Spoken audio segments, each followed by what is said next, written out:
Throughout history, powerful groups have tried to control the narrative.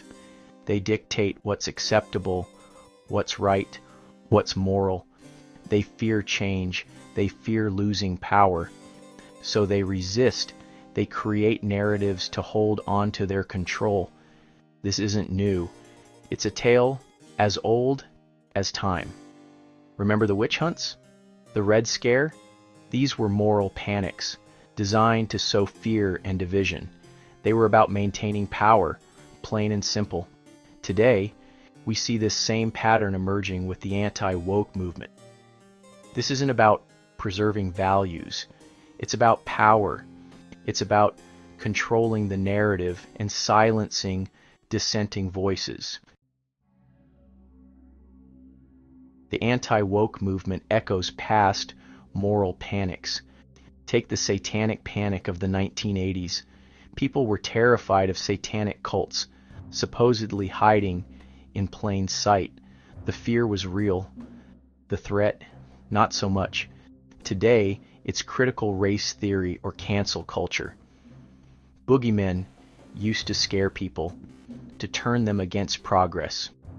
They want us divided, fighting amongst ourselves, while they maintain their grip on power. These moral panics exploit our fears. They offer a simple solution to complex problems: blame the other, resist change, and hold on to the past. But this is a dangerous game. It's a distraction from the real issues we face.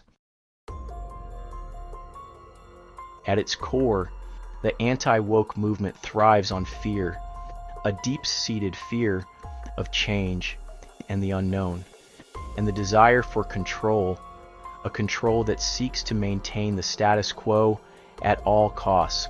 It's uncomfortable with a society that embraces diversity, challenges norms, and demands justice for all, not just a select few. This movement wants a return to a time when certain voices were silenced and certain narratives went unquestioned, a time when inequality was the norm. They fear a future where their privilege is challenged, where they are no longer the sole authors of the story, where new voices emerge. This fear manifests as anger, resentment, and ultimately as a backlash against progress, a resistance to change. This isn't about protecting children from uncomfortable truths, but rather about shielding them from different perspectives. It's about controlling what they learn, how they think, and who they become, shaping their minds to fit a narrow worldview. It's about molding a future in their own image, not one that reflects the richness and complexity of the world we live in, a world full of diverse experiences and stories. The anti-woke movement masks its desire for control under the guise of preserving culture or protecting values. They claim they're the guardians of tradition, fighting against a radical destructive force, but this too is a facade.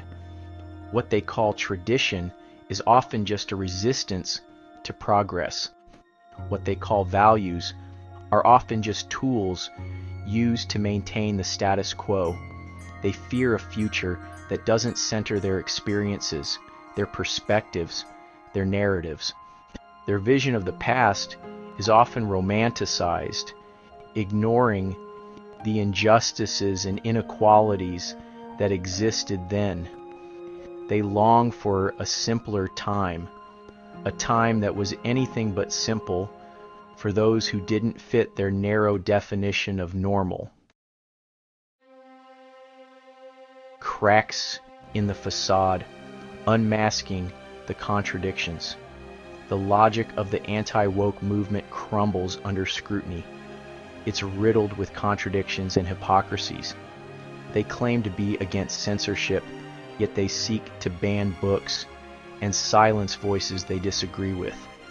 They champion free speech, but only when it aligns with their views.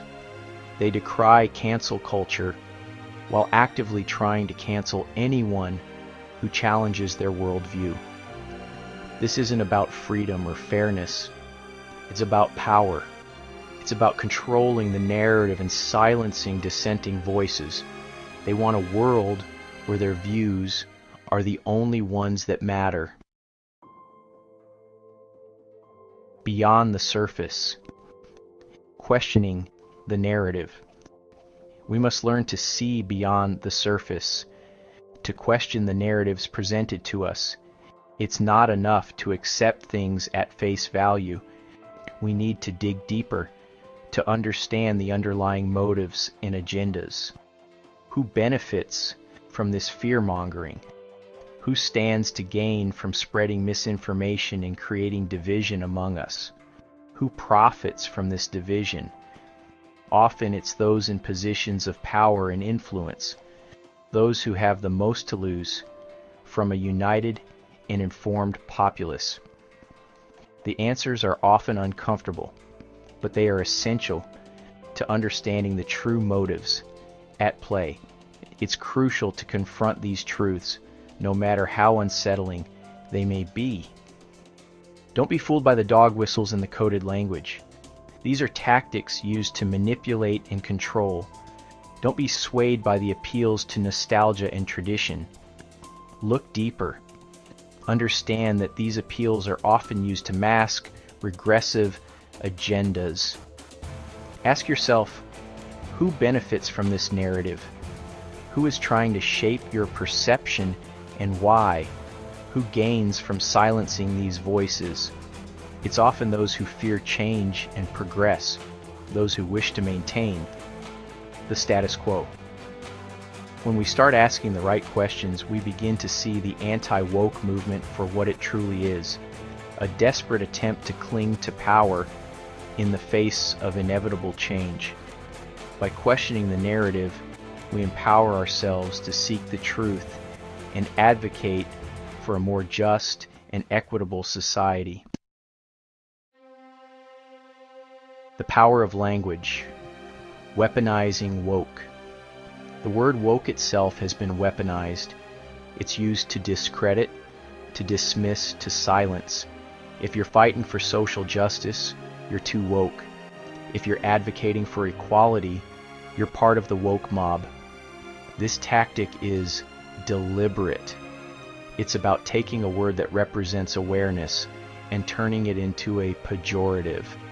It's about making it dangerous to care, risky to fight for what's right.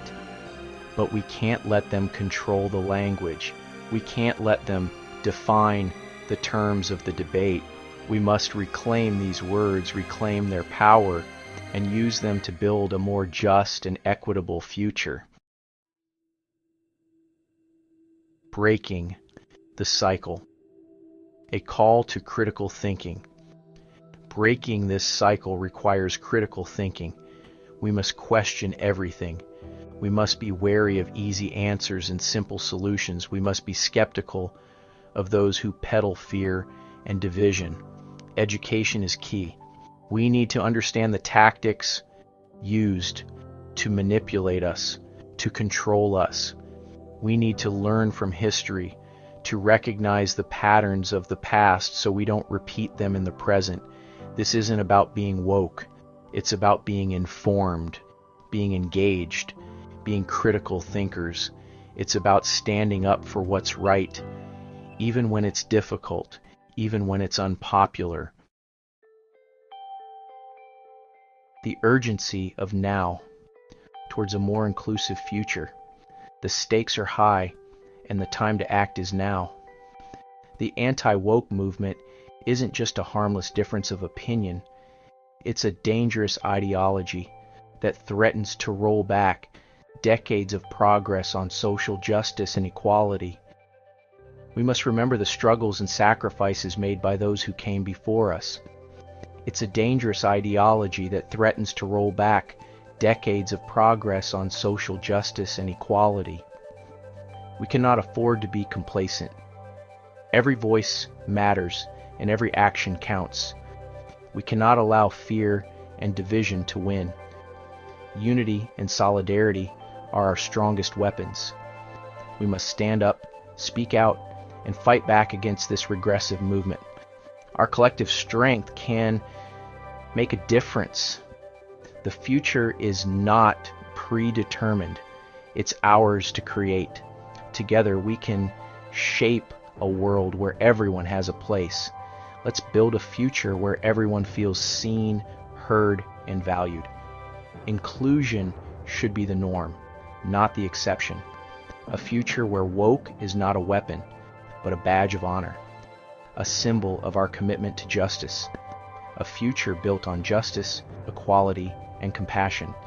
These are the pillars of a truly inclusive society. The time to act is now. Let's seize this moment and make lasting change.